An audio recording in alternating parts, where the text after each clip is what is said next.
Everybody, welcome along to Your Physique Radio. This is episode number 3. It is June the 11th, 2012. My name is Colin Kennedy, and joining me on the line, as always, is Craig Clifford.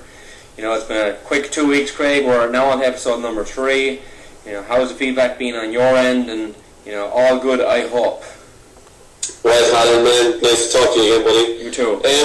Yeah, it's been great. I've got loads of feedback, especially lots of lads in the gym, the guys who are lifting a lot, asking questions and so on and so forth. I'm like saying, lads, send in the questions, we'll answer them online. They're asking me the questions, you know. Yeah. But anyway, getting back to it, I've got lots more listeners than I did from the first week and the second week. So, you know, please God, now this week number 3, we get even more and more, and we keep going up and up. So I think, Colin, people are obviously liking what they're hearing, and guys, we can only get better. So they are actually, Craig, and one good point to make in terms of showing that people are liking what we're hearing and they believe in what we're trying to do is we've had some interest from some sponsors. We already have one online, Body Benefit Health and Fitness, and we have a couple more in the works. So we're thankful for those who are showing interest in the show, and we're going to do a good job to promote their companies along the way. So Craig, let's jump forwards, and we're going to go into competition coverage in the IFBB circuit. Basically, we're looking at the Hartford, Connecticut shows on June 29th. They have an open class only.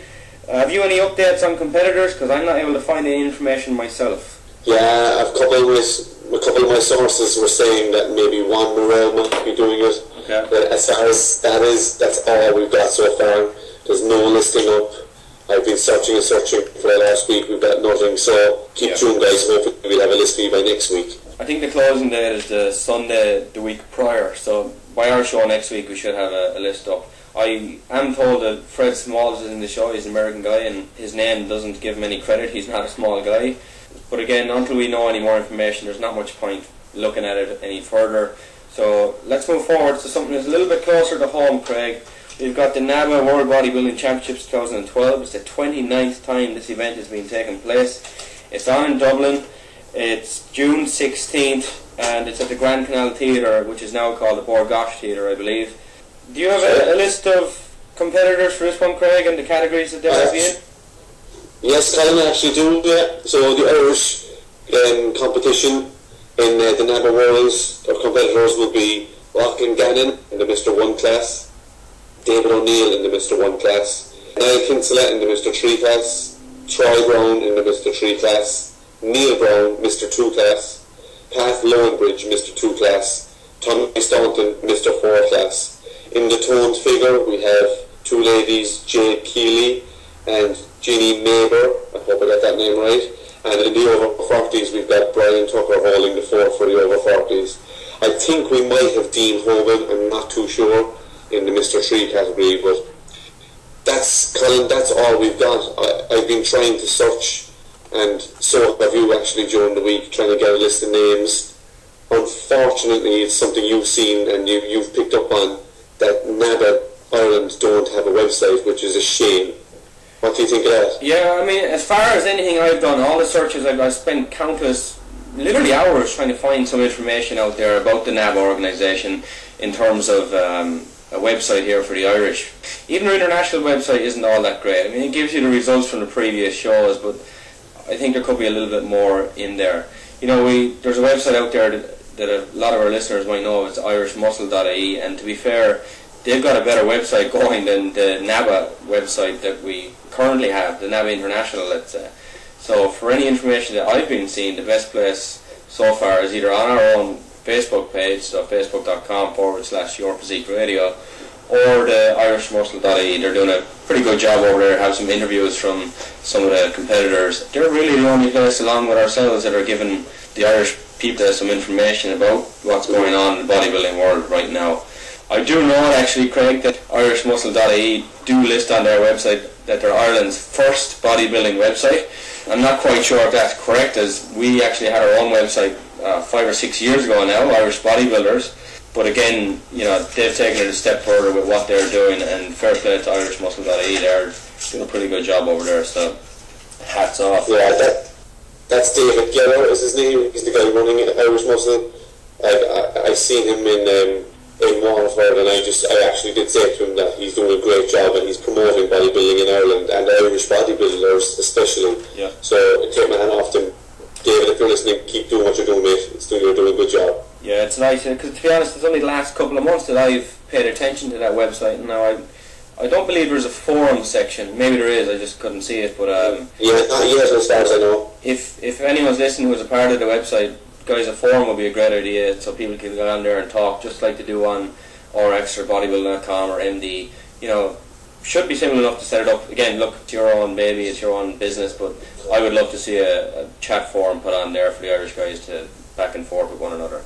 But going back, Craig, to the websites, NABA isn't the only culprit in this. I believe RIBBF also don't have a website as such. I mean, they have a Facebook page, kind of, but you know, it would be nice to have even if it was just a static page online where it's www.ribbf.ie or .com, and it gives a list of upcoming competitions and a list of results.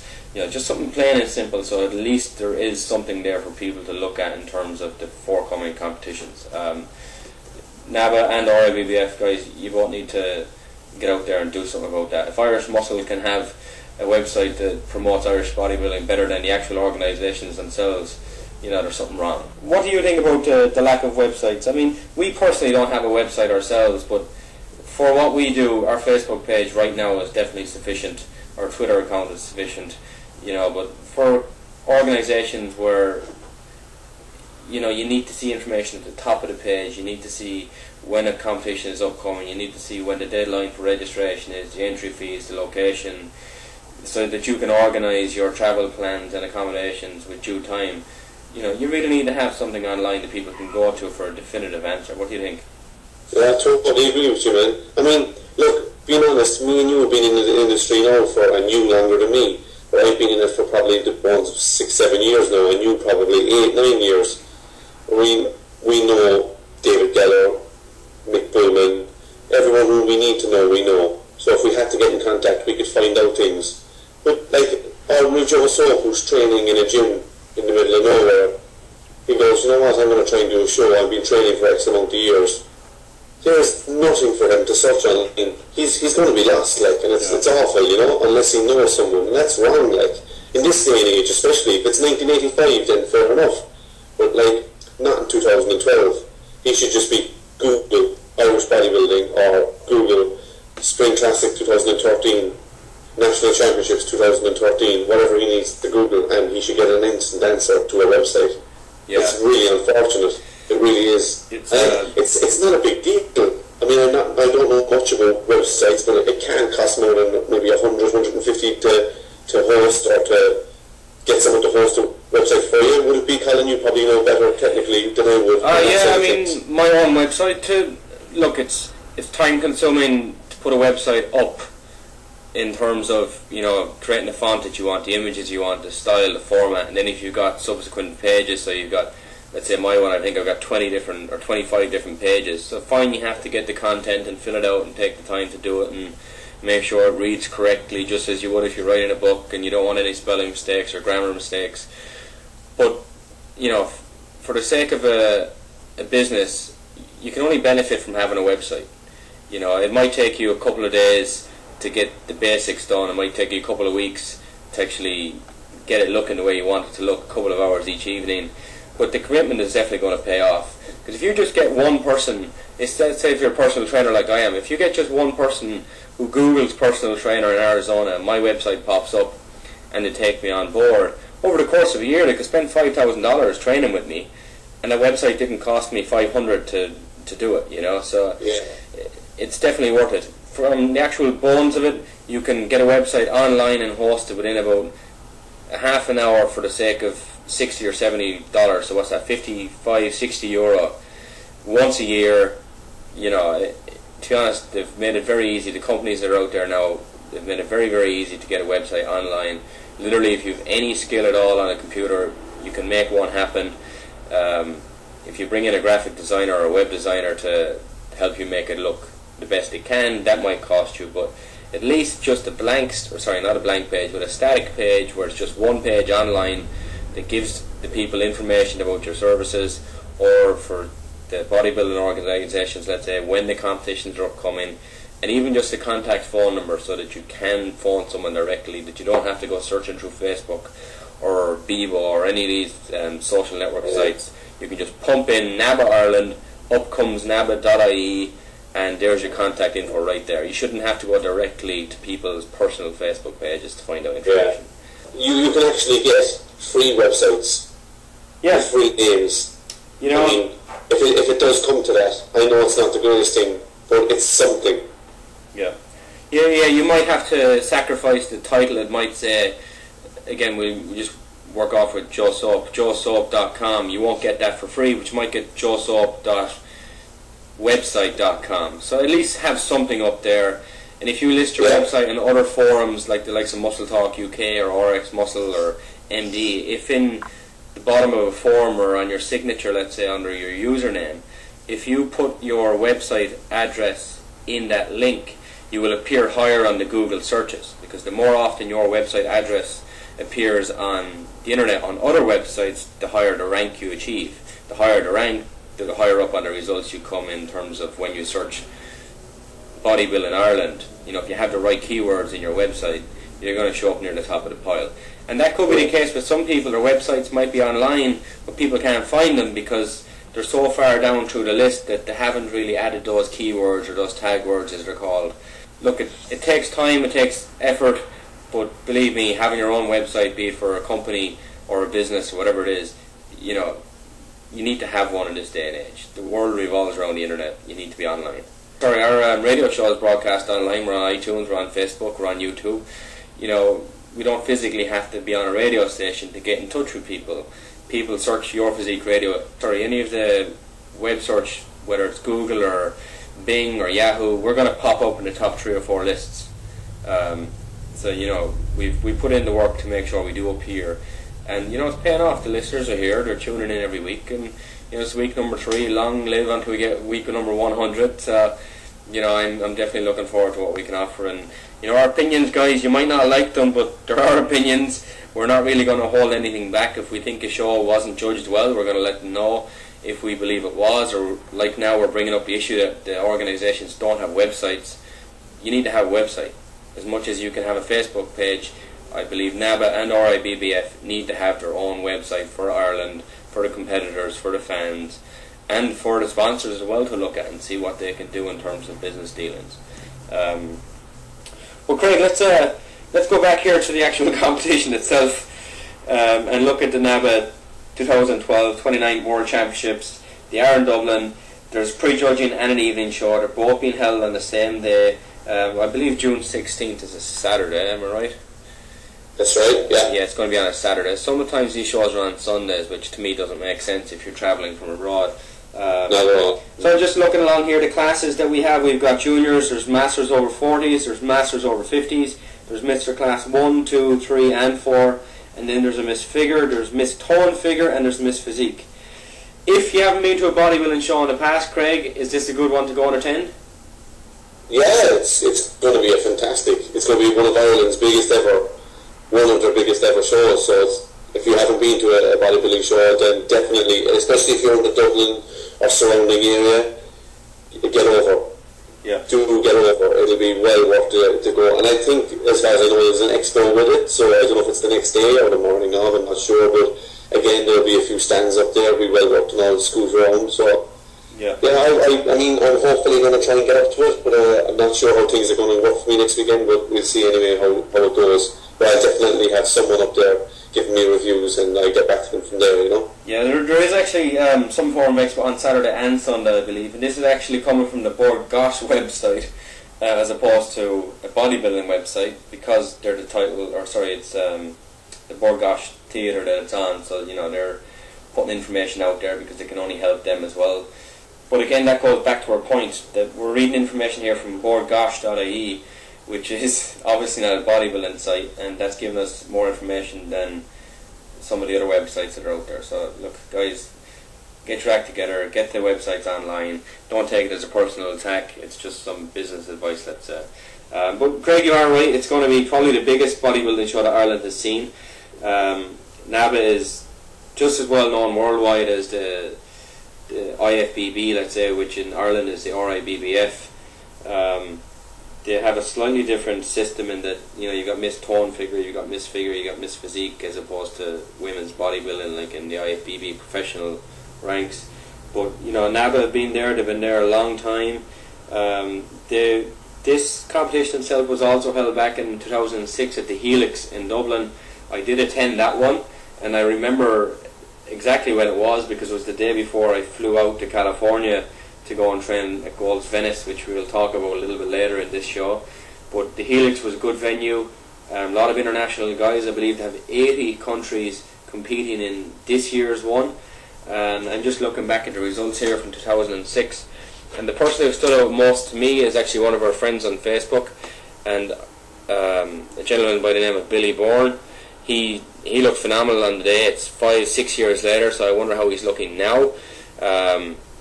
You know, to any of the Irish guys or anyone who's living in Ireland but from a different country who's competing on behalf of Ireland, let's say, you know, best of luck. You're in the final week now. You know, do what you got to do. If you're prepping, or if you're with another friend of ours, a guy called Hans Vogel, if you're prepping with him, listen to what he's saying. He's got some guys in shape, and we hope to have Hans on a future episode to give us an interview, basically, and the rundown how he got into where he is, why he is where he is, you know, what success stories he had along the way. And we would also like to thank him for giving us some information about who is competing in next week's NABA World Championship. So Hans, if you're listening, pal, thanks a lot for your help so far. Craig, like you said, if you can't get up there, we will have somebody giving us some information and feedback. I'm sure there'll be plenty of posts on our own Facebook page, so anyone who's listening, if you do get pictures from the day itself, please post them to our page so we can have a look and we can make our comments for the following show. And you know, if you're thinking about going, don't think about it, just go. Get in your car, drive there. If you don't make the pre-judging, the night show or the evening show is on at 6:30. It's a great venue. It's pretty close to everything else, so you can go out and party it out once the show is over. I think if you're in town, definitely go and take a visit. Even if you're not into the bodybuilding scene, you're listening to us for fitness or nutrition reasons, go along and go along and watch the show. You're going to see some incredible athletes, some really, really large guys, ripped to shreds, and women likewise. If you haven't been to a show, this will be definitely a very good one to start with. Craig, we'll move on now from that, and we will cover it once the show is over itself. We're going to go into our topic of the week. Craig, tell the listeners what our topic of the week is and get the ball rolling. Okay guys, it's our topic of the week for this week is using your mind to get ahead. Okay, so your mind, guys, can be used as a fantastic tool to get ahead for your goals.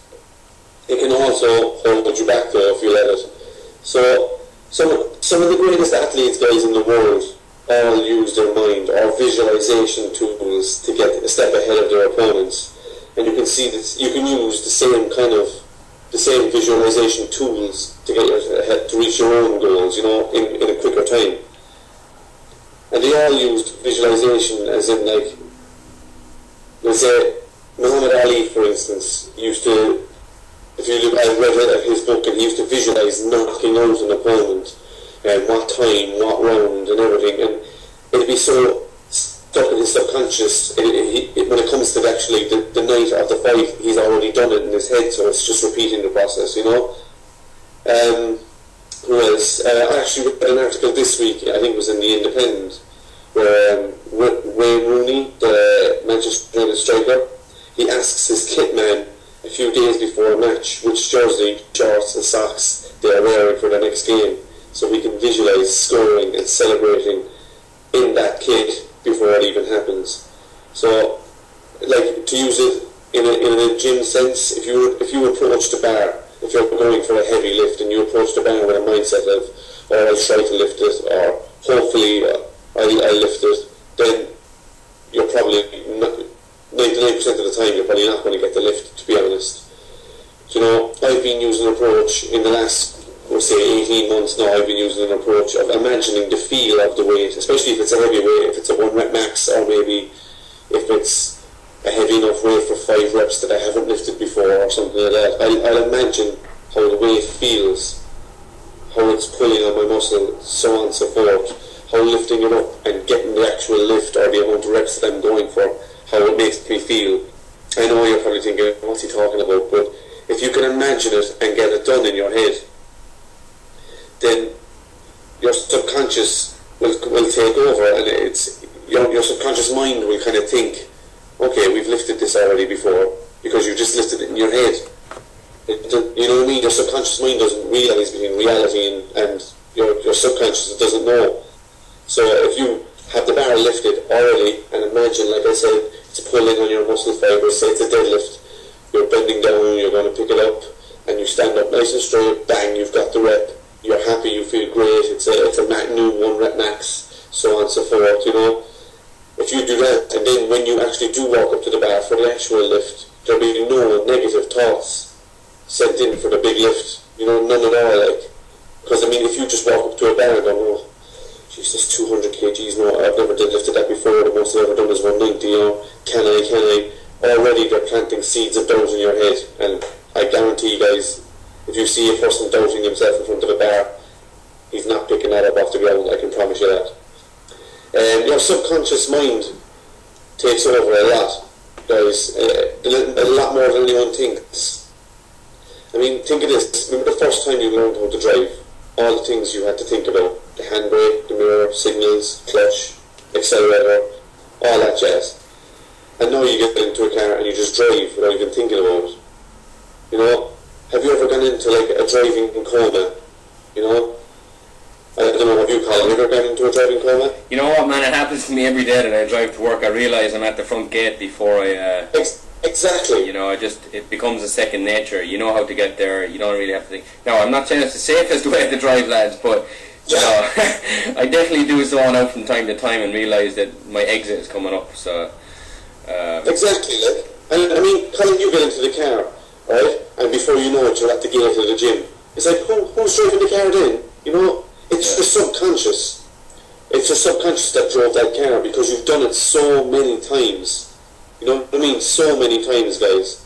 And that's kind of getting into the thing of habits as well as the subconscious. And a habit can be made or it can be broken in an average of 20 to 28 days. Guys, that's not a long time.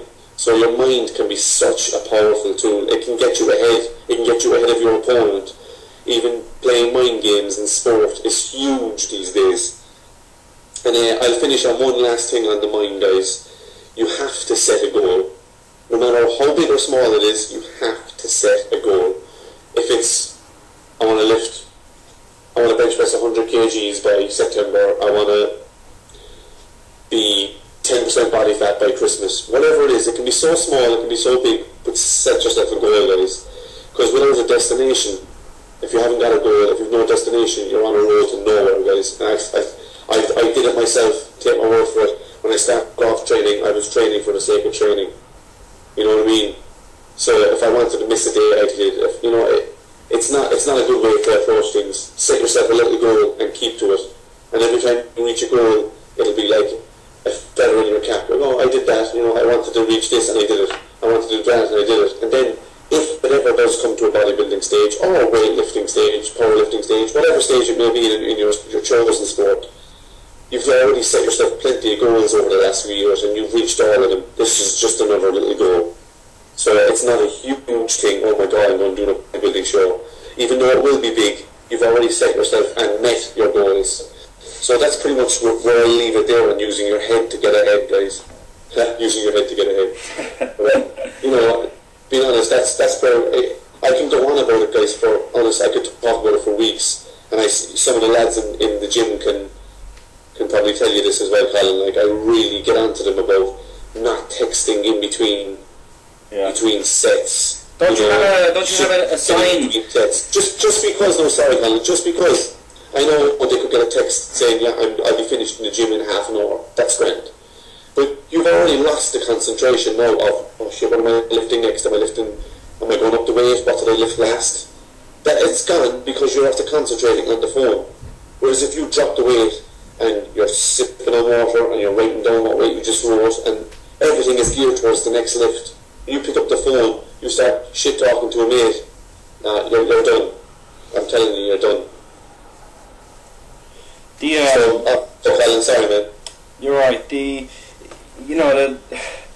It's a mind over matter. Everyone's heard the phrase before, but it truly does come into play sometimes that if you can really tell yourself that you're going to do something, you can do it. We're not saying you can go from benching 225 or 100 kilos, let's say, to benching 200 kilos just because you said you're going to. But, if you're pretty close to where you are in terms of that lift, if you're 10 kilos off the lift, and like Craig said, if you set a goal for yourself, it's set that goal, have some accountability for yourself. As a trainer, I'm always giving people the accountability. I set the goals for them, and we come to an agreement where they believe they can achieve this, I believe they can. It's not unrealistic.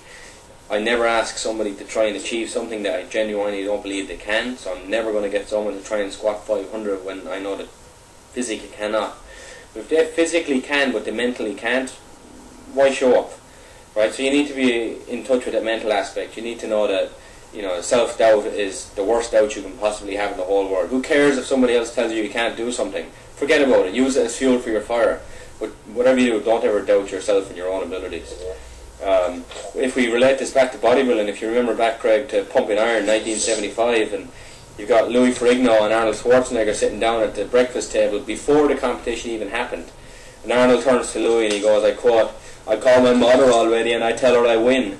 It's like he genuinely probably did call his mom and say, "Hey guys, I've already won the competition, you can celebrate." And in his own mind, he was fully confident he was going to win. He was fully confident no one was ever going to beat him. There was a couple of occasions where he won by default, I believe. But in his own mind, when it came to training, you'll see the intensity, the tenacity, his just mental drive and ability. And everyone says that the biggest thing Arnold had over everyone else was the mental confidence and the mental focus. So if he can do it, and he can go from being a young Austrian kid to having a couple of 100 million in the bank, being a world famous actor, being a politician, for the fifth largest economy. The fifth largest economy in the world, which is the state of California. I mean, self-drive can get you there. Who can only get you so far, but you have to want to get there yourself, and you have to believe you can get there yourself. And even Arnold back in 1975 said, maybe next I turn to politics. And sure enough, 30 years later, he surely did. He was the governor of California for 8 years or whatever it was. So, if he hasn't reached his goals through self-belief, I don't know who has. So Craig, that topic is something that, like you said, you could talk about for days and days and days. And some people will sit in there and they'll say to us, "Geez, guys, would you finish up already?" But they're the type of people who don't have that self-drive. They don't really understand what we're talking about. So you really need to stop and listen and say, you know what, just once, go into the gym with the absolute 100% attitude that you can get the extra repetition on whatever your current 8 rep max is or 10 rep max is. You can go in there and get 11. Absolute confidence that you can squat 400 pounds for a double or whatever your weight is. Believe that you can do it. If you're close enough, your self-belief will bring you that little bit further. So definitely a good topic. And guys, if anyone's into the whole psychology of sports, there's a million books out there. Go to your local store. So if they're a Burns bookstore, or if it's a Barnes and Nobles over here in the States, go to whether it's self-improvement or whatever it is, go to the section, find some psychology books, and even if it's only 150 pages long, by the end of that, if you only learn one thing new about yourself in terms of, I'm a quitter or no, I'm an achiever, at least you know where you stand in life. Reading can only make you better, as far as I'm concerned. Absolutely. Craig, any more to say about mind over matter with the Olympics coming up? You're guaranteeing Usain Bolt is going to be standing on the start line with the gun ready to go off, and he knows in his mind that he's going to break a world record and he's not going to be beaten. I totally agree with that. Absolutely, he's not going to be beaten. No, he won't let it. He won't let it. That's it. He has that mental attitude where he's, I'm better than everybody else, and as cocky as it might sound, it's true. He is better than everyone else. He's the fastest man on the planet, and part of that comes from self-belief. You have to believe you're going to go in there. Or for anyone who's a boxing fan or a mixed martial arts fan, if you're watching the UFC and if you can almost tell at the start of the round if one of the guys is already gone, if he's mentally not there. You know, if your mental focus isn't in the game, no matter what it is, if it's Formula 1 driving, if it's kicking a football around the field on a Sunday, you're not going to perform to your best. So be aware of what you're trying to achieve, set those goals, set the times in place when you want to achieve them, and if you don't achieve them, ask yourself why, because there's always a reason. Always a reason. There's always a back reason. Just like when people come to me and they're, oh, you know, I want to lose some weight, my first question is, well, why did you gain the weight in the first place? You know, it's like, what did you do wrong to gain the weight? And most of them will kind of hesitate to tell me, but eventually, you know, you'll build up that rapport and they'll share whether it was a loss of a job or a death in the family or a change in life that went off to college. You know, there's always something there that kind of changed their habits or their daily ways. And if you can find out what that was, you can almost find out what's going to be the easiest way for them to approach weight loss or whatever their goals are. So, you know, look back over your mistakes, realise why you did them, and move forwards with what you've learned from your mistakes. If you don't learn from your mistakes, you know, it's ridiculous. Like if you're going to do a bodybuilding show, Craig, you'll know as well, and I will, and a lot of our listeners will have competed too, that if you're going to go into a show, if you come dead last, at least learn something from it. Were you 2 weeks away from being in condition? Did you overtrain? Did you undereat? Did you overeat?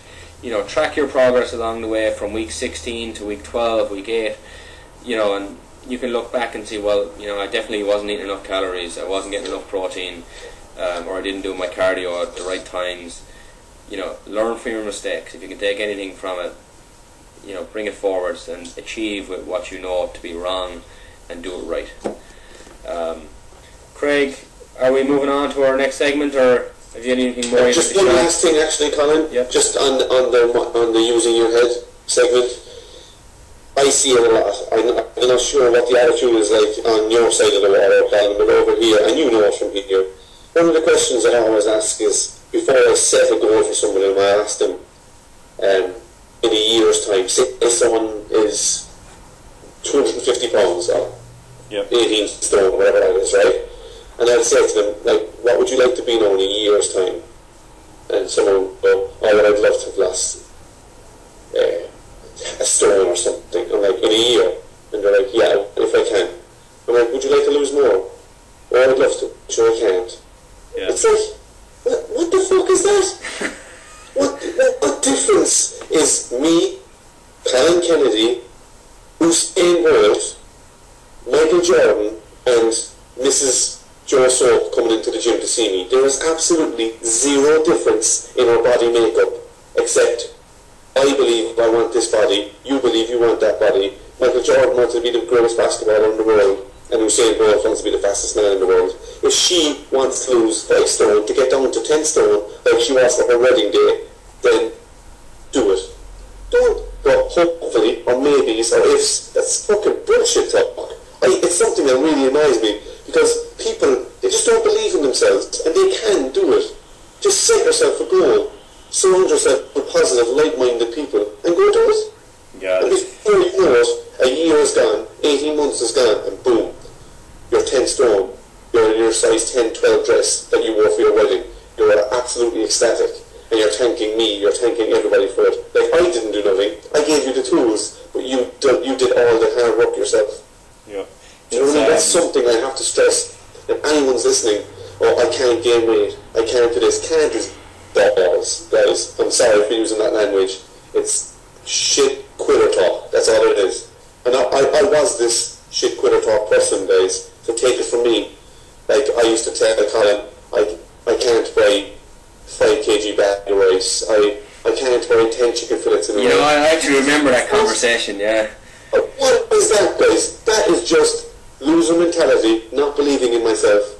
And oh my god, that's only something small, but I see it on a daily basis, guys. Just believe in yourselves. There's no reason why you can't be Mr. Olympia, why you can't be the fastest man in the world. Just try for it. Go do it. Do everything in your power to do it. And when you get there, if it's 10 years later, and you look back in the last 10 years going, you know what, I did everything I could. Do you know what? Then tip your hat to yourself. That's all you could have done. You can't do more than your best. Remember that. Yeah, it's you know, most people when they sit down for the first consultation with a trainer or whoever it may be, even a doctor, and they speak about their goals, or, you know, well, I'm going to try and lose some weight, or I'm going to try and, you know, be a bit more healthy with my food choices, or I'm going to try and make sure I take my medications every day. Don't just try and do it, alright? You get up and you go to work every day because you have to. Well, I'm afraid, guys, you have to take care of yourselves because nobody else is going to do it for you. I can't run 10k on the treadmill for you. You have to do it yourself. Craig can't lift 225 for you on a bench. You have to do it yourself. Don't ask for help unless you're willing to put it into action. You know, it's nice to see people show up for the sake of showing up, and, well, I go to the gym, you know, I train and I do this, but what are your goals? You know, have something in place, even if it's just, like Craig said, to look the best on your wedding day that you can. Well, make sure that you do actually look the best that you can, and not just halfway there because you got tired or lazy or bored, right? You know, you need to use your knowledge and the knowledge of the people who work in the fitness centre you're in, and, you know, the internet is a great source. Go to reputable websites, go to people who know what they're talking about, ask them for their help. They're only trying to help. They're not trying to hinder your progress. They're not trying to put you down. If they say you're overweight, chances are. The worst person to ask for help or advice is going to be your friend, because your friend is never going to be 100% honest. Well, some will be. I like to think that I am, but, you know, some people will not be honest. They'll tell you look good in that dress, or yeah, you're looking big in the gym, man. Whatever it is, you know, ask an independent source who knows what they're talking about, and take it on board. You know, and put what they suggest into practice and give it time, and you know, the progress will come, results will follow, and you will be a much happier person. Believe me, you'll be a much happier person if you can convert from being a I go to the gym type of person to, yes, I have to go to the gym. I want to improve my physique, my health, my lifestyle, my family, my home life. Everything will improve. Now, fine, you'll be taking time away from your family and whatnot, but if you get up an hour earlier or go on your lunch break at work, you can fit them in. You can make time. That's what you have to do. You have to make time. It's not just going to be there for you. You have to make it. Anything worthwhile in life doesn't come for free. Can I add something there, Colin? Actually, yeah. Something you just touched on. You might lose a bit of time with your family. And I recently had a baby, 20 months ago, and I was thinking, oh, gym, no, blah, blah. But you know what? I go to the gym every day. I'm extending my actual life, so I'm going to live a lot longer. Yeah. Does that make sense? So technically, I'm actually not taking away time. Does that make sense? Yeah, I was talking to a guy today at work, and he's in his late 60s, I'd say, this guy. And people, as you listen in, you'll figure out that most of the people at the gym that I train at are in their 50s, 60s and 70s. But not to take anything away, they show up and they train, so it's a good place to be. But this one gentleman, he was telling me that on yesterday, so he went for lunch, and the three gentlemen he had lunch with, one was 84, the other was 79, and the other guy I think was 74 or 75, and he said, you know, the one thing we all have in common, we all go to the gym. You know, and it's no coincidence that those guys are still up and active and healthy in their late 70s, early 80s, and, you know, they're still hitting the gym, they're still training, they're not there to get huge, they're just there to stay healthy and live longer. Like you said, Craig, you know, the time you might take away now, let's say, is definitely going to pay off in leaps and bounds when you're in your late 60s, early 70s, early 80s, and if you can get up to your early 90s, even better. So look at it as a long-term solution or a long-term fix, and not something you can just do overnight. It takes time, it takes dedication, but the rewards that you get from it are definitely worth all of your effort. So if you're not a member of a gym, you don't have to be, but if you could be, get down there. If you're in Kerry, Castlemaine Gym, and Castlemaine is going to be your best choice, of course.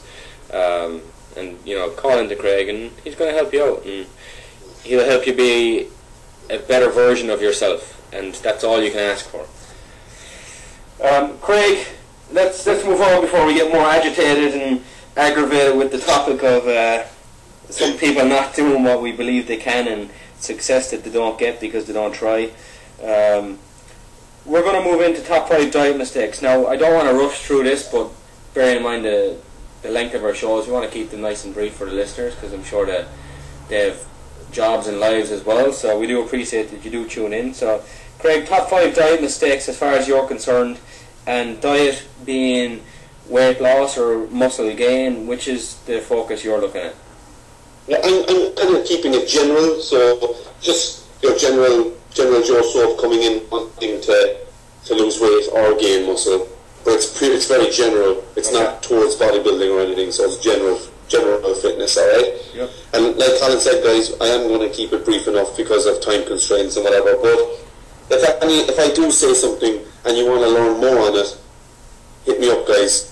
yourphysiqueradio@gmail.com or on the Facebook page, and leave a question there saying, Craig, you mentioned X, Y, and Z, and I'll give you more information on it, alright? So there's no problem there. And same for Colin's top 5, okay? So, anyway, and this is not in order because I probably could have picked about 115 in not just 5. So, skipping breakfast, okay? That's my first one. Guys, breakfast, if you break it down to 2 words, it's break fast. You're breaking the fast. Fasting is in when you're asleep. That's where the word comes from, guys. So, you wake up in the morning, get your metabolism started ASAP. That's what you want. Not eating for a few hours is time wasted, guys, not burning calories. It doesn't make sense. Your metabolism will get slower and slower as the day moves on. It's something you don't want. Whether you're trying to gain weight or lose weight, it's something you don't want either side. Coming in at number 2, something I kind of touched on earlier on in the using your head, but it's not goal setting. You know, if you just train for the sake of it, you shouldn't just train for the sake of it, I should say. No matter how big or small, set your goal, guys. I'm telling you, set your goal. And if you don't reach it in the allotted time, don't stop, keep going, and figure out, did I overthink it? Did I underthink it? You know, that kind of way, and then move on. You know, number 3 would be, and this is a big one, and I'm guilty of it myself. Well, not anymore, but I was. Guessing your caloric intake. Now, you need to get it right, guys. If need be, weigh or measure your food. Now, when you start weighing and measuring your food, you're probably going, oh yeah, like I'm going to weigh and measure my food every day. You're not going to. When I started dieting, I weighed and measured everything I ate, just to see where I was, especially at the start of the diet. And after about 2 weeks, I knew exactly by looking at the bowl of oats how much was in it. I knew by the amount of chicken breast, by the amount of veg, by the amount of fish. I knew pretty much to the ounce, I'd say, guys, how much I was getting, how many grams of protein I was getting in, and so on and so forth. And now, like, my lunch most days would probably be turkey or chicken with sweet potato nearly every day now. And I know exactly how many grams of carbohydrate I'm getting from sweet potato. I know how many grams of protein I'm getting from my chicken breast or turkey breast. It's very simple, guys, once you get into it. Don't think you're going to be spending the rest of your life weighing food. You won't. Diet pills, guys. Now, diet pills, they do work. Some of them are better than others, but they can be a great tool in aiding weight loss. They can be, but they're not going to solve all your problems, guys. Let me tell you this. Without a proper balanced diet or a good exercise routine, you could be taking a bottle of diet pills every day. It's going to be an absolute waste of time, because unless you have the knowledge of how to eat properly and how to exercise properly, you're pissing against the wind, I'll be honest. And coming in at number 5, I'm going to put in not enough protein, guys. Again, it's something I see every day with all my clients. Now, and this is either weight loss or gaining muscle, guys. I see it with all my clients. Mostly in the weight loss department, though. Excuse me. People do have to eat enough protein. Most of today's foods are carbs, and they're quick-baked foods, you know, very instant foods, all carb-based products, which gives you sugar spikes, messing up your blood sugar levels, leading to cravings, guys, of unwanted snacks on food you don't want. I'm sure you've eaten some, let's say, scone with butter and jam, and then an hour and a half later, you're craving something sugary again, blah, blah. It's a cycle, guys. That's the way it works. And protein doesn't mess with your blood sugar levels, so you don't get them cravings, and protein will keep you full for longer. The word protein, guys, comes from the ancient Greek word proteus, which means of most importance. So make sure, whether you're bulking or on a leaning out diet, make sure to get in, I think, at least 6 servings of protein per day, at least, or thereabouts. Whether you're trying to lose weight or gain, it's essential product, guys, for our body. Like I said, the word protein, proteus, of most importance. Now I see people who it's actually scary how little protein they eat. If they're getting in 20 grams a day, they're getting a lot, and that is not enough, guys. And that will lead to overeating, because you're going to have to get in all those extra meals with carbs. You're probably eating a lot more potatoes, a lot more bread, a lot more rice, scones, all these instant, useless foods, to be honest. So that's pretty much my top 5 mistakes. Like I said, I could go on for a while. Colin, what angle are you going to take on your 5 mistakes? Mine are pretty much based upon someone who was trying to get bigger, alright, in terms of muscle size. Now, of course, weight loss will be in there as well. So just have a listen to the top, I won't say top 5, but 5 of the mistakes, not necessarily in order, and hopefully you might catch something that will spark a little bit of interest, and you might take it forwards and follow it. But I would like to go back, Craig, to what you said about protein. Some people believe that the recommended daily amounts that are listed on the back of a Mars bar or whatever the case may be is the optimal amount. It's absolutely not. It's the amount for survival. So if it says you need 25 grams a day, that is absolute survival. That's if you're sitting down on the couch and you're not exercising. That's not for someone who's active or someone who's training or who's doing additional exercise or whatever. That's to survive. And if you're not getting in that survival amount, what's happening there? Fine, you're not going to die straight away, but your muscle is going to start to go catabolic. It's going to start feeding the body via the muscle. And that's the last thing you want to do if you're trying to train for weight. You're going to the gym, you're breaking down muscle, you're not eating enough protein, you're breaking down more muscle, and you expect to get bigger and stronger. Look, I don't need to point it out, but that's just ridiculous, right? It's not going to happen. So look, I'm going to go back up here. We'll go with my 1, 2, 3, 4 and 5. I'll give you an idea about what I mean with them. So the very first one is eating too much at each meal. So as a bodybuilder or someone who's trying to get bigger or stronger, we'll often tend to say, well, I've got to get the calories in, I'll just eat a crap load of food now. So you go to McDonald's and you pop out 4 Big Mac meals and a couple of cheeseburgers, and you think, yep, there's my 4,000 calories. It just doesn't work that way. It all boils down to the portions. When you eat a lot in the hopes of gaining mass, your body can only use a certain amount of nutrition it's going to get in. So if you can take in 40 grams of protein, you ate 60, where's those other 20 gone? They're gone to be stored as body fat, right? It's as simple as. So calories do count, but the nutrient aspect of it, like Craig said, protein is the most important nutrient, macronutrient that you can get in there.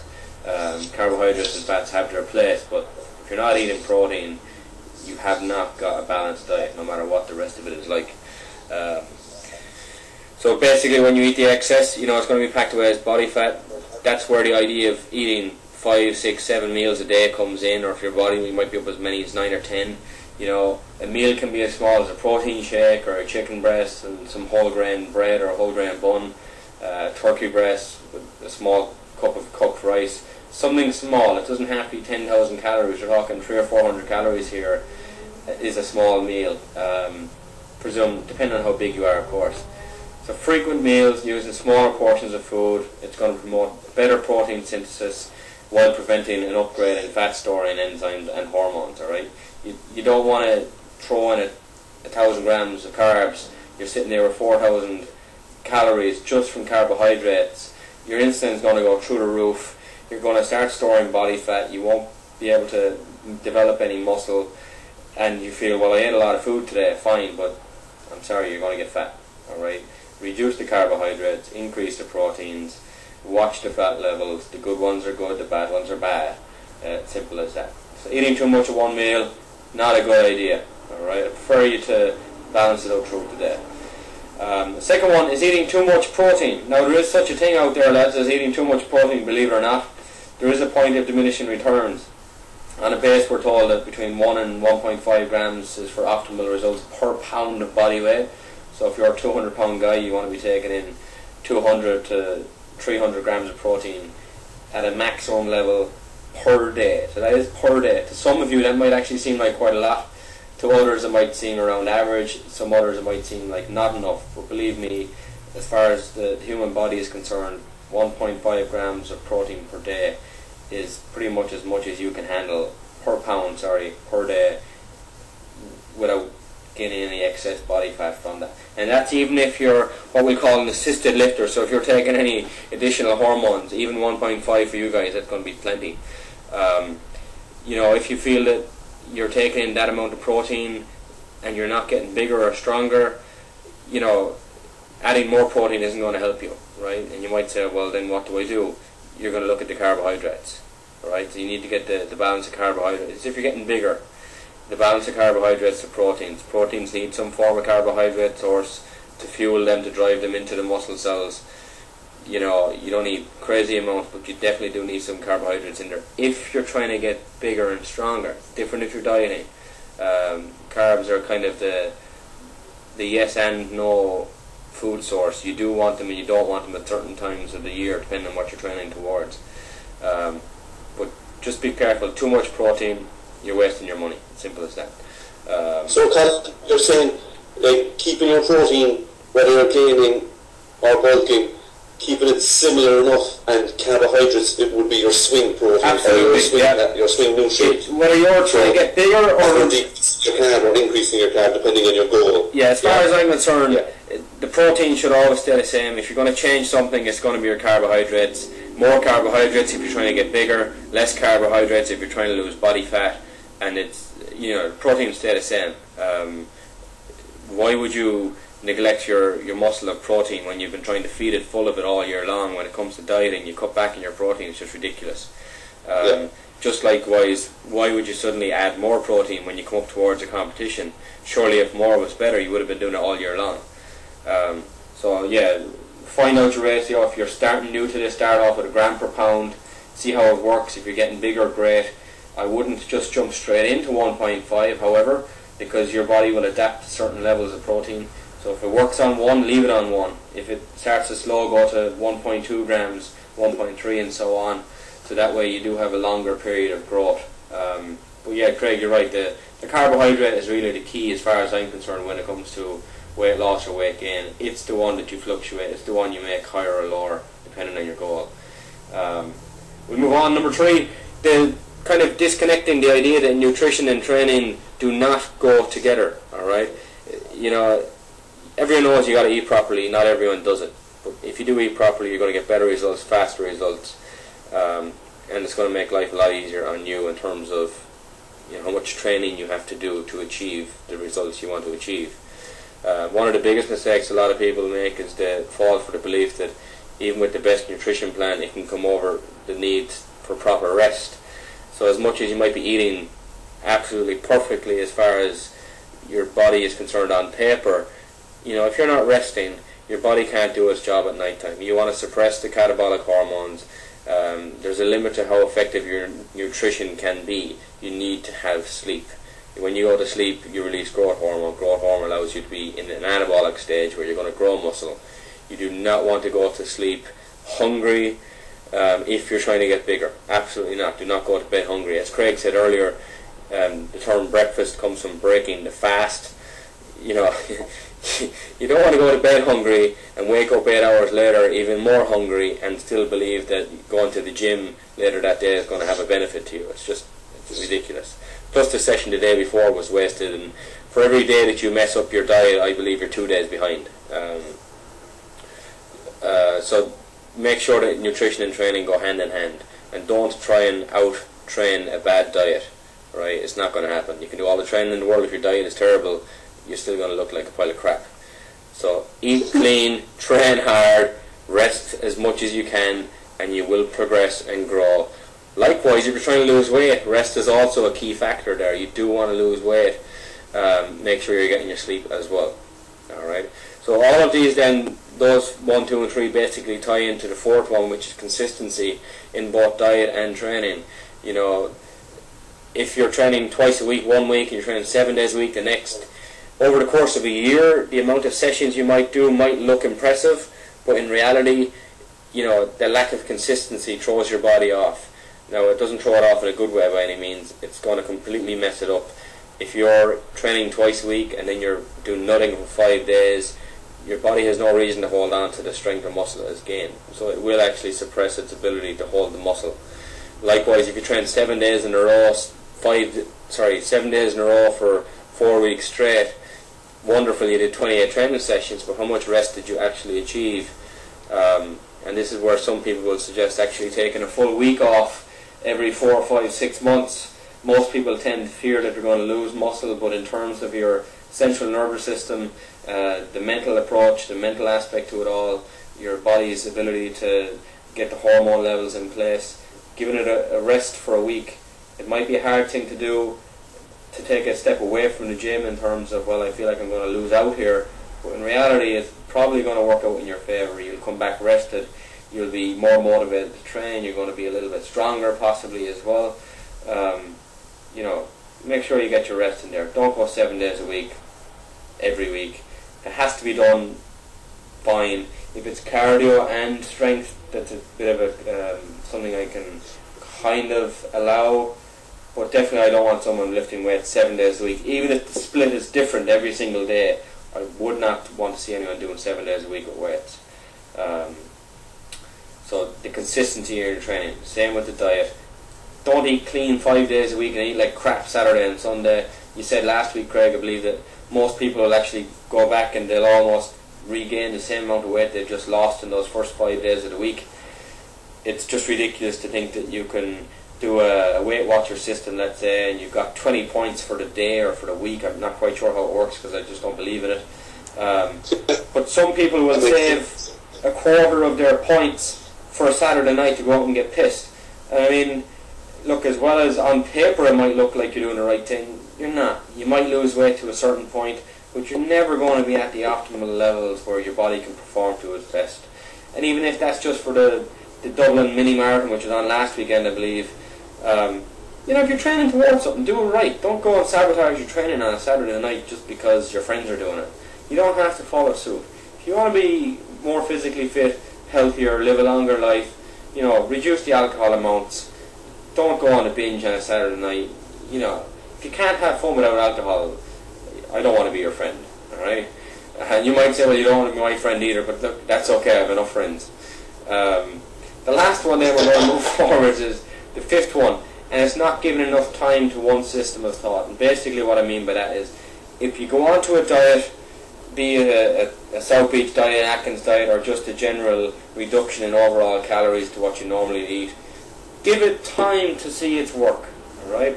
Don't expect miracles overnight. Don't expect to drop 25 pounds in 2 days or 60 pounds in 2 months.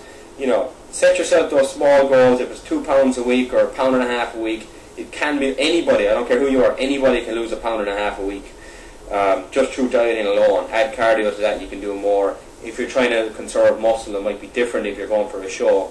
But if it's just for weight loss, absolutely you can lose 2 pounds a week safely, effectively, and pretty easily, to be fair. So make sure you give enough time to at least one system of thought. So if you're going to do a diet, do it for long enough. Give it at least 4 weeks to see if you've lost a couple of pounds. If you haven't, well, chances are you're not doing the diet properly. Alright? Even if it is one of these fad diets, as we call them, look, they do work, just like Craig said earlier. These diet pills, whether it's a thermogenic aid where it's going to heat up your core body temperature to burn more calories, or if it's through blocking calorie absorption or fat absorption, you know, either way they do work, but use them in conjunction with training and with correct nutrition. Ideally don't use them at all. You know, you don't want to mess around with your body's natural temperature levels, but look, if you're going to do it, you're going to do it. It's your choice. But give everything time enough to see if it works. Same with protein, guys. If you're trying to, oh, I've got this new brand of protein, it's by X company, and you know, I don't think it's doing any good. Look, most of the proteins out there will give you the results that the next one will, as long as you're taking in consistent amounts of protein per day through natural sources, through powders, whatever it is. Be consistent, give it time. If it's working, well done. If it's not, why not? Go back and look over what you're doing wrong. all right? Because chances are you're doing something wrong. But bear in mind, consistency, nutrition linked with training, give enough time to what you're trying to achieve to see if it's actually working, if the program is doing what it says it will. Eating too much of one meal, you don't want to do it, and eating too much protein, again, it is possible, you don't want to do that either. So Craig, you're my top 5. Your top 5, we kind of relate a little bit there, even though we didn't confer at all, to be honest, to listeners. But, you know, they're always going to be similar. It's always going to be about food, training, consistency. If you can get all 3 of those right, you're going to be on the road to success. So definitely. Okay, can I just add to that? Right? People may be thinking, "Oh my God, Colin and Craig are always agreeing with each other. They're always saying this. They're always saying that. They're never arguing about points." No, guys, we probably will disagree on points from time to time, but generally we're agreeing with each other because it's right. It's the right thing to do. It's the right thing that has been said. No ifs or buts, guys. That's why we're agreeing with each other. I hope it doesn't come across like we're both singing each other's praises. It's if Colin says the right thing, he says the right thing. If I say the wrong thing, Colin will pull me on it, and you know what I mean, so on and so forth. That's what will happen, guys, you know? So, as far as that, yeah, the top 5, like Colin said, let me see. Yeah, like Colin said, they are going to be mostly diet and exercise related. And like this, there could be 1,000, a top 1,000 if we really wanted to. So we just kept it to 5 basics each. So I think that's about it. Colin, what's the next segment we got, big guy? We're on to the Q&A. Okay. Q&A. Alright. So, okay guys, this segment is brought to you by Body Benefit Health and Fitness. They're doing a summer running course if anyone's interested in Tralee. It starts on June the 20th, 2012. It's an 11-week training routine aimed at beginner level. No running experience necessary, guys. They'll be starting with a walk jog, so it's for everybody. They'll be training for the Killarney Women's Mini Marathon, which takes place on the 8th of September 2012. There's no obligation to run the race at all, guys, and everyone's welcome to join.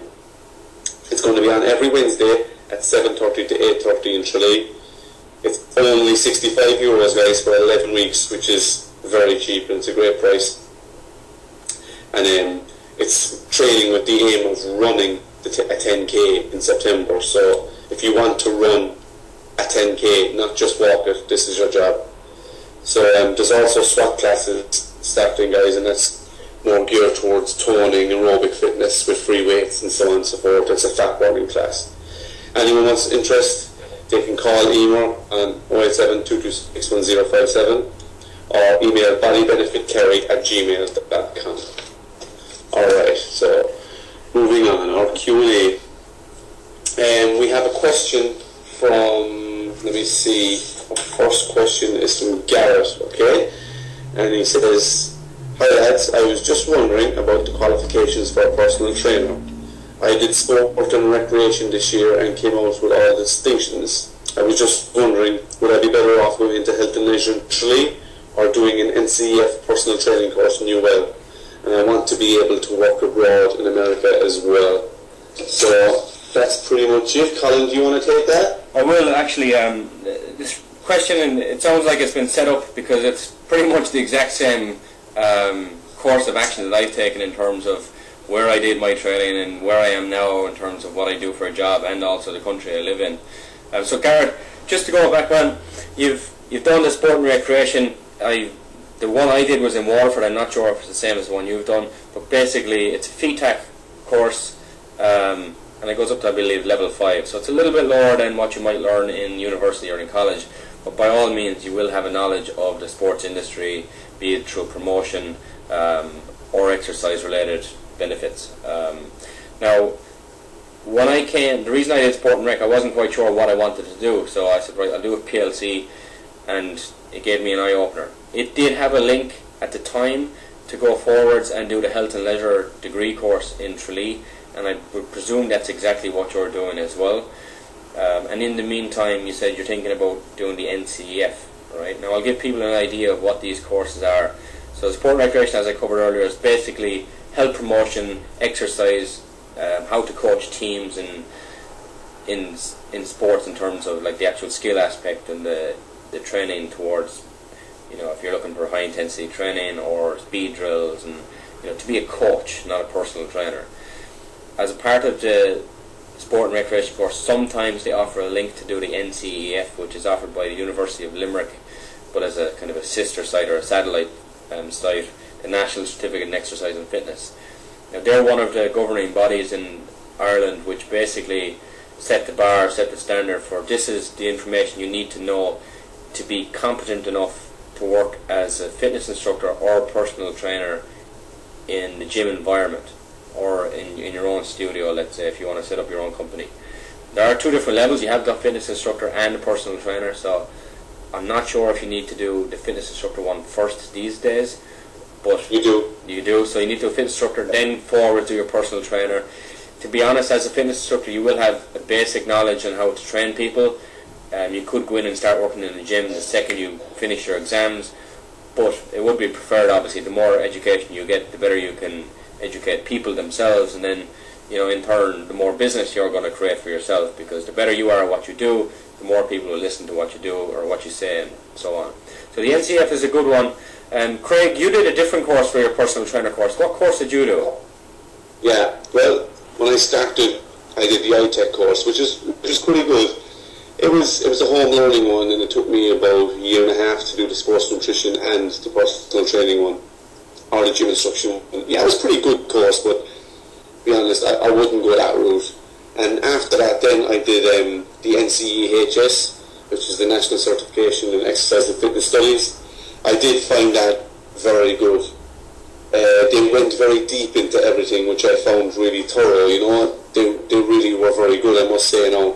And with this one, where I think it stands just a little bit above the NCEF level, just because it gives you the personal training and gym instruction all in one, and the exercise music all in one, so you don't have to be doing a second course after, which is always good. Less time.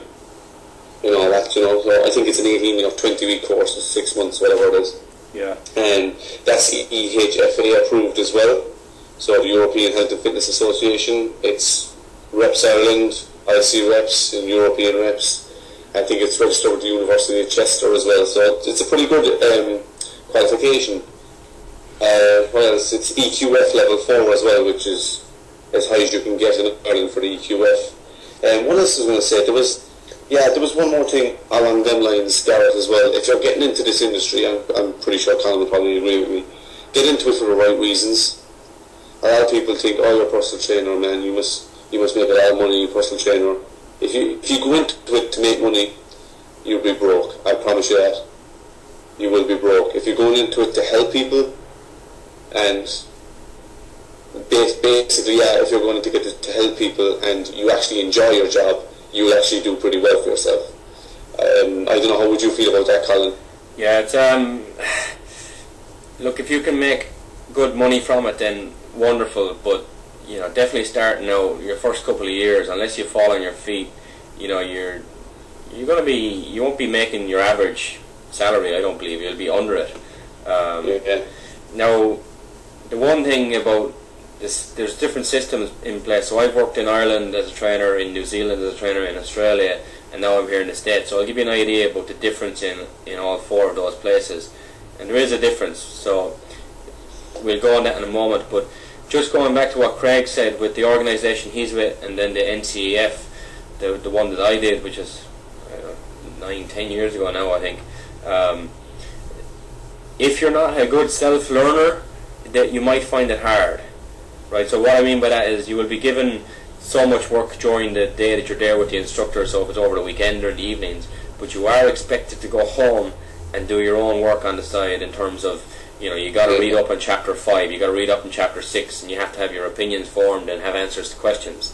Now that might sound like it's simple, but a lot of people go home, drop the books and think, wow, I'll figure it out again. You're not in high school now, you're not in secondary school. You need to want to learn this stuff, right? And it's their life, like. Yeah, you're not just doing this because it's maths and you have to do it in school. This is your career at this stage, right? So if you're going to do it right, like you said, you got distinctions in your sport and recreation course. Make sure you bring that forward and get your distinction in your NCF. Or Craig, what was the course you won? The NCEHS. NCEHS or the NCEF. You'll find them online. Whichever one you do, try and get the best score you possibly can. You don't want to come out of there with just a pass, because all a pass is going to get you is a pass in life, right? You're never going to be the best at anything if you're in that attitude. So like earlier, with the mental approach to everything, give this everything you can, come out with 100% if you can. Not many people will, but some do, and that's because they put in the time and the effort and they really want to be there, and they do see it as a career and not just, I'm a personal trainer. It's a pile of crap, right? Now, if it's just to be a personal trainer and just that title is all you're looking for, this might sound terribly harsh, but the health and leisure course, the degree course in Tralee, as much as there is and I'm showing air quotations here, a personal trainer aspect to it, by no means do you gain anything over the course of 4 years in that course, as far as I'm concerned, that you can't through all of the private courses in Ireland. The only difference you're going to gain is you will have a degree in your hand at the end of it. Now, when it comes to actual education, comes to employment, education is going to be one of the biggest things. If you've got a guy who's an NCF and 5 years experience, or you've got a guy who's got a degree and a year's experience, chances are they'll take that degree guy, right? Now, some employers might be different. They might base it on a person-by-person basis, which I think they should.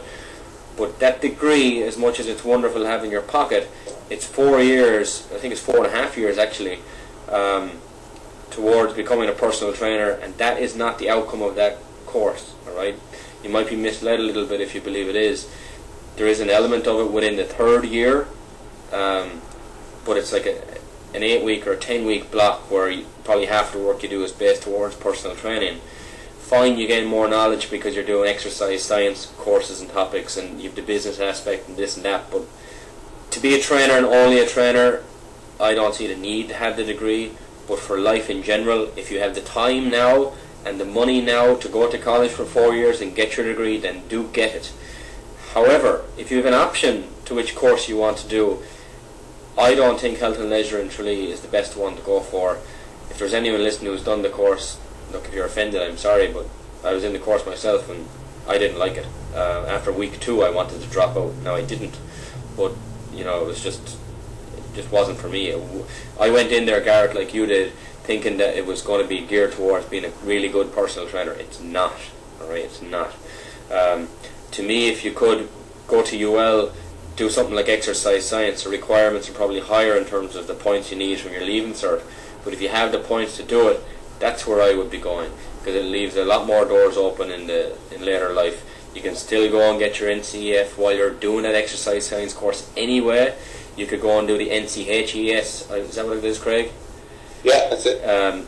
As well, on top of that, pay your extra €1,000 or 1,500, whatever it is. It will pay off in the end. The more degrees or certificates you have, the better you're going to be.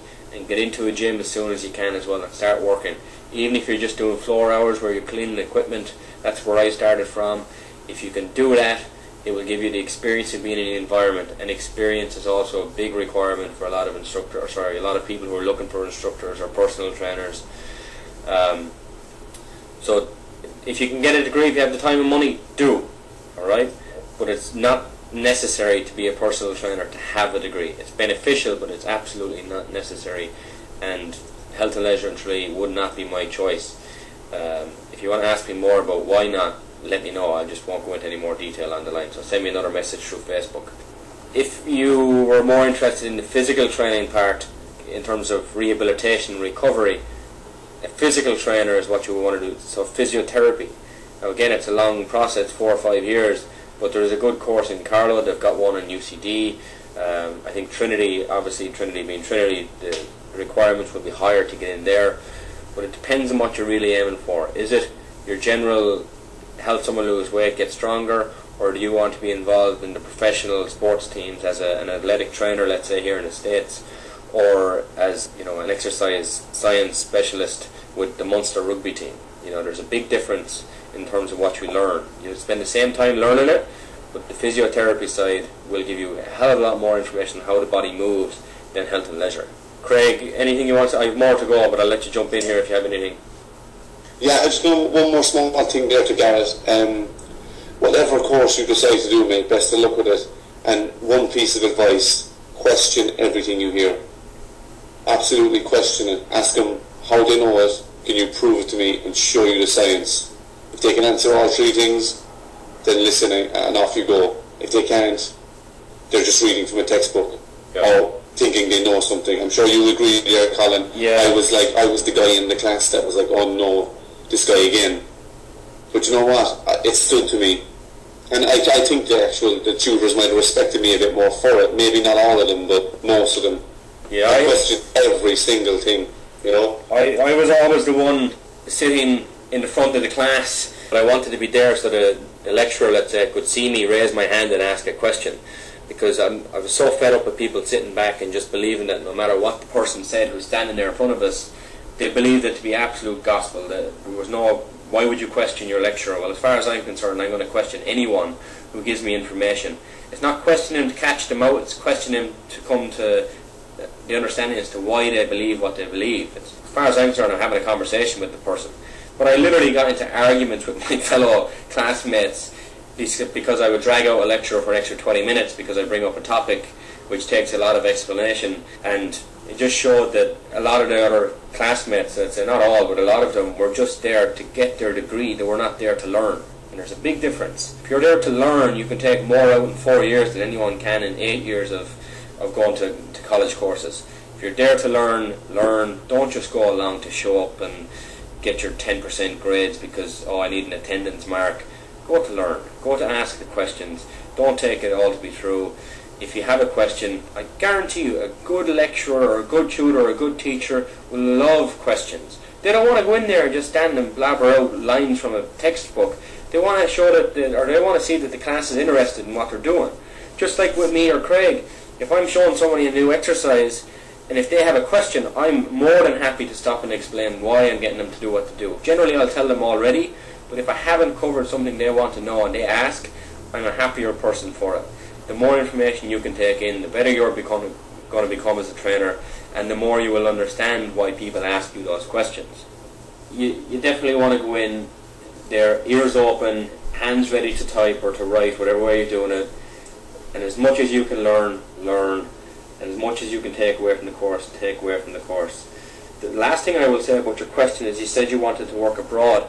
Gareth, when it comes to working abroad, this is where Australia, New Zealand and America comes into the fray. You can get working visas to some countries. Currently you can get one to the United States depending on your current enrollment in college. But if you're out of college and you're working in a regular job, unless you have a parent or somehow you've got citizenship to be in America, you can't just come here and work. I'm here because my wife is American, and when you get married you can apply for residency. So that's how I'm here. Just a single guy who's dating or married to an Irish woman, you've got a long process to get out here. You might hear people say, oh, you can get sponsored and this and that. You can, but I don't think I've ever heard of a personal trainer get sponsored to come out here, because there's a hell of a lot of us out here already.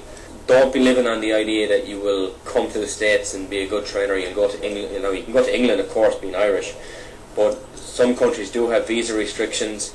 The more education you have, the more likely you are to be approved. So if you have a degree, it's going to be a hell of a lot better on your visa application than not having a degree.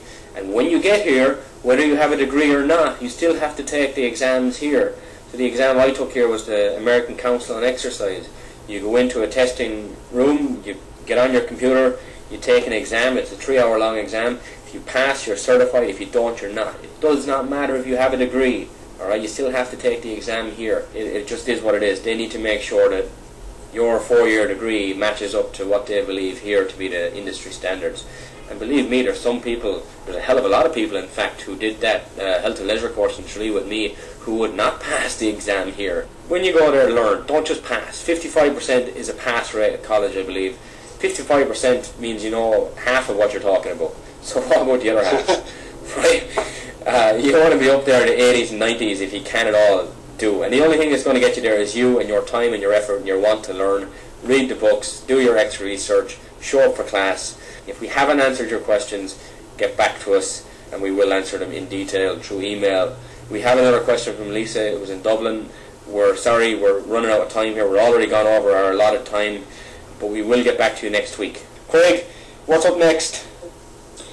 We're going to be talking about our top 5 bodybuilders of all time. Alright, Craig, I'm going to go first on this one, alright? Top 5 of all time. Look, Arnold has to be in there just because he's Arnold Schwarzenegger, not because I think he has the best physique, right? So he's in there. I'm going to put Ronnie Coleman in there because Ronnie Coleman is Ronnie Coleman. Nobody's ever going to come close to the amount of mass and muscle I believe he held in 2003, Mr. Olympia. You mentioned Kevin Vaughan last week on the show as the best bodybuilder never to win an Olympia. I agree. He was phenomenal. I loved how he looked. He just has to be in my list. My fourth one, I got to go with Jay Cutler, just because since I really got into paying attention to bodybuilding, he's been the thereabouts guy. He's always been second place to Ronnie, then he took it over, then he lost it, then he regained it. He just seems like a hard worker. I've met him a couple of times and he seems like a nice guy. Some say he hasn't got a personality, but look, you're reading forums, you're watching videos, you need to actually talk to the guy to kind of get to know him. Not that I know him on a very personal level by any means, but the times I have met him have been pleasant, and he's always been nice to his fans. And then the fifth one, Craig, I found it hard to decide who was going to go into number 5, and then I said let's go for physique basis. And based on physique, I have to go with Dexter Jackson. To me, apart from his cause, he was just perfection when he won in 2008, I think it was, or 2009, the Olympia. He looked phenomenal. His conditioning was down, his proportion is unbelievable, his symmetry is unbelievable. He genuinely looks like an enlarged muscle chart. He is just it. So those 5 to me are my top 5. Look, I can't go any further than that. I could give you a top 10, but look, we haven't got all day long. So we've got Ronnie Coleman, Jay Cutler, Kevin Vaughan, Arnold Schwarzenegger, Dexter Jackson, some current, some past. They're my top 5. Craig, what about you? Okay, I'm going to start in at number 5. I have Phil Heath, current Mr. Olympia. Just I love the guy's physique. It's really, really balanced. Absolutely love it. And a good guy as well. And a few times. Jay Cutler, in my number 4. Just because he's probably the greatest bodybuilder of the decade. And he is the greatest bodybuilder of the decade. He's had maybe 4 or 5 second place, 6 maybe, 4 Olympias. He's lost 1. Or is it 3 Olympias or 4? He's got 4 titles. 4. Yeah, he's the only bodybuilder to have regained the Olympia title. So for me, and the decade I started in bodybuilding, which is 2010, and he's the most successful at that time. In at number 3, my most modern favourite of all time, which would be Dexter Jackson. Just for exactly what Colin said, guys. I don't even think I can add any more words. The guy is he's called the Blade for a reason. The guy is sick to look at, absolutely. Number 2, probably my favourite of all time, but he's at number 2. Favourite physique of all time is Kevin Vaughan. The Marianne Muscle Machine, love the guy. Can't say enough about him. And at number 1, it can only be Arnold. It can be no one else. The creator of modern bodybuilding as we know it, guys. I don't think without him we wouldn't be here talking about this show. I don't think so anyway. And his charisma and everything that came with it was just incredible. So there's my top 5, Colin. Great, it's a good list. I can't complain too much with what you've got on there. They definitely make my top 10, all of them. Craig, we have... The difference is Ronnie Coleman, right? Yeah, that's the only one, yeah. Pretty close. So we obviously like similar, or we got similar tastes, let's say. Craig, you're obviously aware of this, I'm aware of this, but we're going to make our listeners aware of this. Your Physique Radio is about to launch a new segment, let's say, or a new part to the organisation, as we'll call ourselves. And it's going to be Your Physique Radio presents Training 101. And your host for that is going to be Craig Clifford. It's going to be in video format, guys, so you will be able to watch it online via Facebook and YouTube. So it will actually be Craig in the gym training. Craig, in our first episode, Volume 1, what's the area or body part we're going to be training? Well, in Volume 1, guys, we're going to be training back. I think I do 4 or 5 different exercises. I'm not sure, I think it could be 5. I just explain kind of what I'm doing, why I'm doing it, and I'll be doing legs then next week, and we'll be adding in maybe chest and shoulders and arms week by week by week. I'll be giving some tips of what to do, what not to do. Like Colin said, it's training 101. I'm pretty sure Phil Heath is not going to be tuning in, writing things down, or he might, you never know. But he is one of my friends on Facebook, so... Yeah, I know, but basically it's just... I like watching videos as well. It could be, sometimes it can be quite boring, and myself and Colin, we edited most of it out, of the boring parts. It's actually me training and pretty much talking about what I'm going to do. What I will say as well, it's a lot of basic moves. I try and keep the technique, and I emphasise this a lot in the videos, I try and keep the technique as good as possible. It's not 100% guys, but it's pretty close. I try and keep it as neat and as good as possible. And like I said, Colin will post the videos maybe on Tuesday, what we're thinking. And if you have any questions on any of the thing I'm doing in the video, please leave a question to us, guys. Myself or Colin will get back to you straight away or as soon as possible. And it's just the basics, so people can get an idea of how I train. You might see something, oh, just I forgot about that movement, I might do this in my own back training. You know, just little things like that. If you can pick up one little thing from it, we've done our job. So that's pretty much it, and hopefully you like it, guys. Alright guys, so that will be Training 101 with Craig Clifford. It's at Castlemaine Gym in County Kerry, and that's going to be available, as Craig said, on Tuesday, which is the 12th of June. So look out for that on our Facebook page. If anybody wants to get in touch with us, so if it's for our Q&A section, we will field some questions, guys, next week, and Lisa, we will get back to your one. Contact information, if you want to contact myself, it's yourphysiquepersonaltraining.com. It's the easiest way to get me. You can contact Craig, facebook.com/Castlemaine Gym. You can go straight for the show at facebook.com/yourphysiqueradio. Or you can email us, yourphysiqueradio@gmail.com. And you can also now follow us on Twitter. It's @physiqueradio. Next week we will be covering gym reviews. We were meant to get there this week, but we will cover it next week. So we'll be doing a preview of the Hartford Pro Show. As those competitors come in, we will have them up for you. Our topic of the week next week will be training splits, do's and don'ts. It's going to be an interesting one, guys. And the Q&A will be back.